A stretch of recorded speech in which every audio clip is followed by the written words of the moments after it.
Existe um tipo de silêncio que só a perda consegue produzir. Não é a ausência de som, é o peso do que nunca mais será dito. Lucas vivia nesse silêncio, um casulo denso, forrado pela culpa e pelo cheiro de cinzas frias. Sua esposa, Clara, havia-se ido. Não de forma gentil, um acidente, um erro que ele, Lucas, sentia ter orquestrado, mesmo que a polícia dissesse o contrário. A casa era um museu de fantasmas. A cada respiração, a madeira rangia como se o passado se movesse pelos corredores. O único toque de cor, a única tentativa de preencher o vazio, veio na forma de um objeto.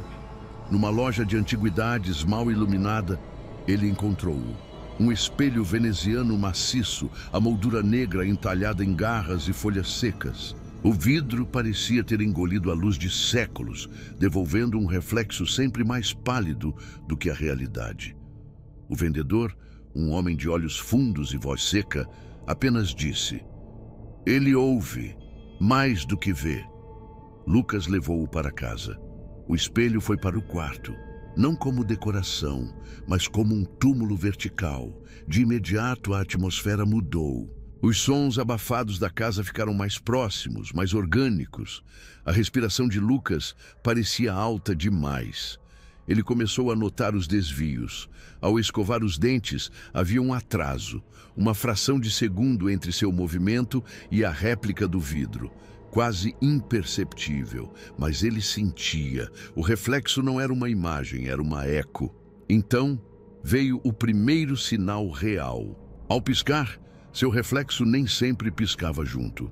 Uma falha minúscula. Lucas parava, encarava a si mesmo, ou o que parecia ser ele, no vidro.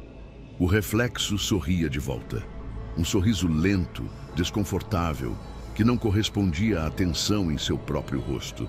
Ele sabia que não havia sorrido. O medo não veio como um choque, mas como uma infiltração lenta. O terror de não confiar em seus próprios olhos. Numa noite de chuva fina, com as luzes da rua piscando no asfalto molhado, aconteceu. Lucas estava de costas, prestes a apagar a luz, quando ouviu um sussurro. Não vinha da casa. Não era um fantasma de rangido de assoalho. Vinha do próprio ar, abafado e frio, como se o som tivesse viajado através do vidro. Lucas... Ele congelou. Seu coração batia na garganta. Virou-se. A luz estava fraca. Seu reflexo naquela penumbra parecia mais jovem, mais exausto e mais triste. Os olhos vazios. "Por que você se virou? Eu estava te chamando." Não era a voz de Lucas. Era uma voz suave, tênue. Uma melodia que ele conhecia, que ele amava. Uma voz que não deveria existir fora de suas memórias. Clara. A partir daquela noite, Lucas começou a viver para a escuridão. Todas as conversas eram depois da meia-noite. Ele se sentava, a respiração presa, e a entidade do espelho falava. Ela dizia ser Clara. Ela chorava a perda, a dor. Ela implorava por ajuda. "Estou presa, Lucas. Presa no escuro que você criou." A entidade era mestre em manipulação. Não falava sobre o acidente diretamente, mas sobre a culpa dele. A vulnerabilidade de Lucas, a dor que ele usava como penitência, era o alimento dela. O terror agora era uma intimidade doentia. O reflexo ganhava forma. Não apenas falava, mas se movia com autonomia. Lucas acendia um cigarro. O reflexo respirava o fumo, mas não expirava. Lucas ria de nervosismo. O reflexo chorava, e a cada novo diálogo ele ficava mais magro, mais pálido. O reflexo estava se tornando perfeito. O verdadeiro Lucas, no entanto, estava se tornando uma cópia imperfeita de si mesmo. O clímax, o espelho começou a exigir. A voz de Clara, doce, mas agora pontuada por uma urgência fria, dizia que só havia uma maneira. "Eu preciso de um corpo, Lucas. Você tem um que está vazio. Deixe-o comigo." A entidade ofereceu a ele a reunião. A chance de finalmente estar em paz com Clara, do outro lado. Tudo o que ele precisava era parar de lutar, parar de respirar, deixar o reflexo entrar. Naquela noite, O espelho não tinha reflexo. Apenas uma superfície negra, lustrosa, pulsando com uma luz fraca vinda de dentro. Lucas caminhou até ele. O cansaço da culpa era maior do que qualquer medo. Ele tocou o vidro. Estava quente. No momento em que suas digitais pressionaram a superfície, o espelho reagiu. O vidro se transformou em água. Ele sentiu uma força fria, poderosa, puxando-o como um turbilhão.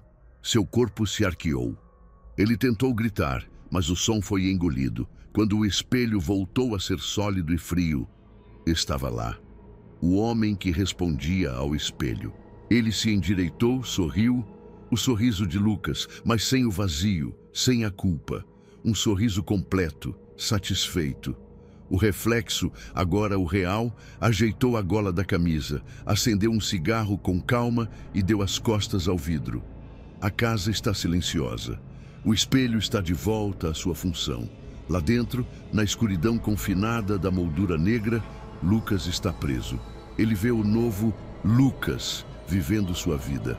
Ele o vê atender o telefone, sorrir para o carteiro, até mesmo chorar ao lembrar de Clara. Lágrimas vazias. Lucas, o verdadeiro, está gritando. Ele está gritando sem som, batendo sem impacto, observando a única vida que lhe restava ser usada. E tudo o que ele consegue fazer é encarar o lado frio e opaco do vidro. O novo homem passa pela sala, sem nem sequer notar o objeto. O espelho apenas reflete, e o espectador se pergunta: quando Lucas for embora, quem será o próximo a olhar para o próprio reflexo e ouvir um sussurro, chamando-o pelo nome? Será que um dia o reflexo dele também responderá?